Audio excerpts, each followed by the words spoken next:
আসসালামু আলাইকুম। বাংলাদেশি হোম শেফের নতুন ভিডিওতে তোমাদের সবাইকে স্বাগতম। আজ আমি তৈরি করে দেখাবো একদম বেকারি স্টাইলে বাটার বান, যার স্বাদ ইয়ামি ইয়ামি।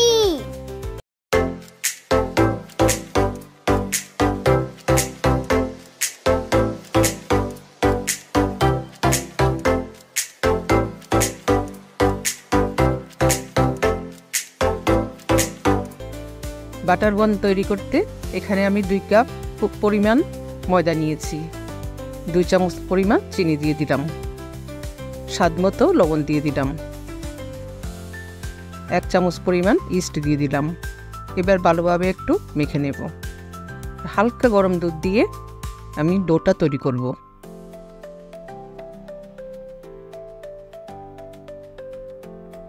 এবার আমি একটু তেল মেখে ভালোভাবে ছেনে নেব।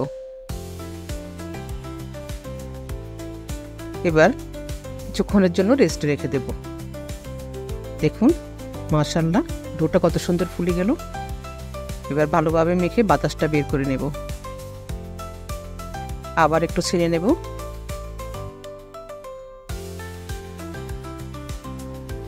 এবার 4 ভাগে ভাগ করে নেব।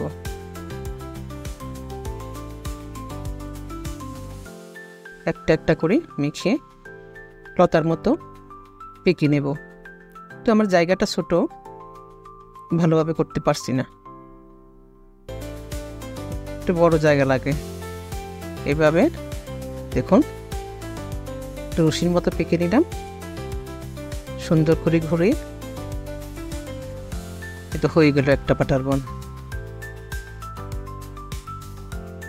এভাবে আমি সবগুলা করে নেব। আরেকটা করে দেখুন আপনারা, আরও একটা হয়ে গেল। এভাবে আমার সবগুলা বানানো হয়ে গেল। এবার আমি একটা ডিম ভেঙে ভালোভাবে ব্রাশ করে নেব। ডিমটা উপরে দিলে কালারটা সুন্দর হয়।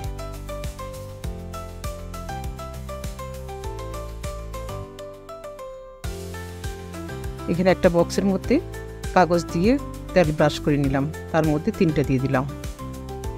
এটা আমি চুলায় দিয়ে দেব। একটা স্ট্যান্ড দিয়ে কাগজ দিয়ে চুলায় দিয়ে দিলাম।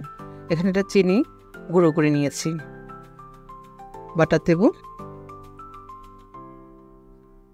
যেহেতু আমার কোনো ইলেকট্রিক বিটার নাই, তাই আমি কাঁটা চামচ দিয়ে করব।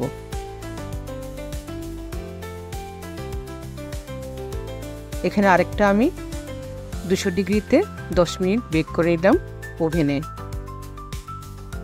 দেখুন আপনারা ওভেনটা কেমন হয় আর চুলারটা কেমন হবে। এটা ওভেনের, আর এখানে চুলার গুলা কেটে ভিতরে আমি বাটারটা দিয়ে দেব। কত সুন্দর হয়েছে ভিতরে। এইভাবে সবগুলো করে নেব। হয়ে গেল আমার বেকারি স্টাইলের বাটার বান। হয়ে গেল আমার বেকারি স্টাইলের বাটার বান। আশা করি আপনারা এই বাটার বান তৈরি করে বাচ্চাদের স্কুলের টিফিন বা বিকেলে নাস্তা হিসেবে দিতে পারবেন। আর আমার এই বাটার বান কেমন হয়েছে আমার ওহিয়ার আজানে বলবে। Yummy yummy. ধন্যবাদ ভিডিওটি সম্পূর্ণ দেখার জন্য। ভিডিওটি দেখে ভালো লাগলে লাইক, কমেন্ট ও শেয়ার করে দিবে। চ্যানেলের বাকি ভিডিও দেখে চ্যানেলটি সাবস্ক্রাইব করে দিবে। তোমাদের কোনো পছন্দের রান্নার রেসিপিতে দেখতে চাইলে কমেন্ট করে জানাবে। আজ এই পর্যন্তই, দেখা হচ্ছে পরে ভিডিওতে। ততদিন পর্যন্ত সবাই ভালো থাকবে।